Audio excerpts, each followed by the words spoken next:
6.1 का पहला क्वेश्चन है ये। इसमें हमें आप देखें दो लाइनें दी हुई हैं, ए बी और सी डी जो आपस में ऊपर काट रही हैं और ओ ई यहाँ पर इन रेखाओं को मिलती है। हमें यहाँ पर एंगल बी ओ ई निकालना है, बी ओ ई वाला एंगल है, और आपको प्रतिवर्ती सी ओ ई निकालना है। प्रतिवर्ती सी ओ ई का मतलब है, आप देखें सी ओ ई एंगल आपका है ये, तो जो बड़े वाला एंगल है ये, इसको बोलते हैं प्रतिवर्ती सी ओ ई। तो आपको ये वाला एंगल निकालना है, तो सी ओ ई ये वाला एंगल आपको निकालना है।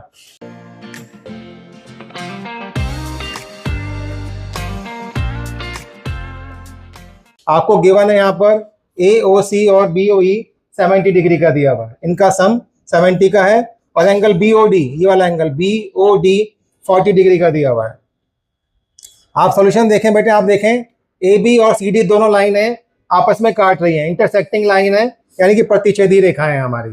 और आपको मालूम है जब दो लाइनें आपस में काटती हैं तो उनके द्वारा जो एंगल बनते हैं उन्हें हम बोलते हैं शीर्षाभिमुख कोण, यानी वर्टिकली अपोजिट एंगल, और वो एंगल क्या होते हैं आपके बराबर होते हैं। तो यहाँ पर आप देखें कि ए ओ सी और बी ओ डी ये दोनों बराबर होंगे आपके, क्योंकि ये दोनों एंगल कैसे हैं, वर्टिकली अपोजिट एंगल, यानी कि शीर्षाभिमुख कोण है। और बी ओ डी में कितना दिया हुआ है, वो दिया हुआ है 40 डिग्री का। तो यहाँ से क्या आ गया, ए ओ सी कितना आ गया, 40 डिग्री आ गया। यहाँ तक समझ में आ गया बेटे आपको। हम इसको इक्वेशन नंबर 1 बोल देते हैं। अब देखिए हमें दिया हुआ है ये ए ओ सी और प्लस बी ओ ई, इन दोनों का सम कितना दिया हुआ है, 70 डिग्री दिया हुआ है, हमें 70 दिया हुआ है। अब जो है अभी हमने निकालना यहाँ से ए ओ सी कितना निकाला, 40 डिग्री निकाला। ये जो वैल्यू निकाल ली हमने यहाँ रख देते हैं, रख दी हमने वैल्यू ये। अब 40 को वहां लेकर जाएंगे तो 40 वहां जाकर क्या हो जाएगा, माइनस का हो जाएगा। तो बी ओ ई की वैल्यू आ गई 30 डिग्री। तो बी ओ ई हमने इस प्रकार से कितना निकाला, 30। ये निकालना था बी ओ ई, तो हमने बी ओ ई 30 डिग्री निकाल लिया। सही है बच्चों। आप देखें ये सी डी जो है एक स्ट्रेट लाइन है, और स्ट्रेट लाइन पर जो एंगल बनते हैं उन्हें बोलते हैं लीनियर पेयर, यानी रैखिक युग्म बोलते हैं।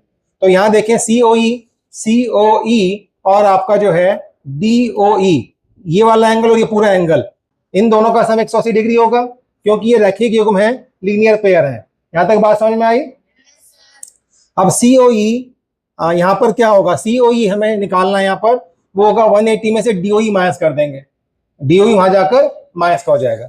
लेकिन यहाँ पर ध्यान दें, डी ओ ई के अंदर ये वाला एंगल और ये वाला एंगल शामिल है, यानी इन दोनों को जोड़ने पर कौन सा एंगल बनता है, डी ओ ई। तो डी ओ ई को लिख सकते हैं हम angle B O E plus में एंगल बी ओ डी।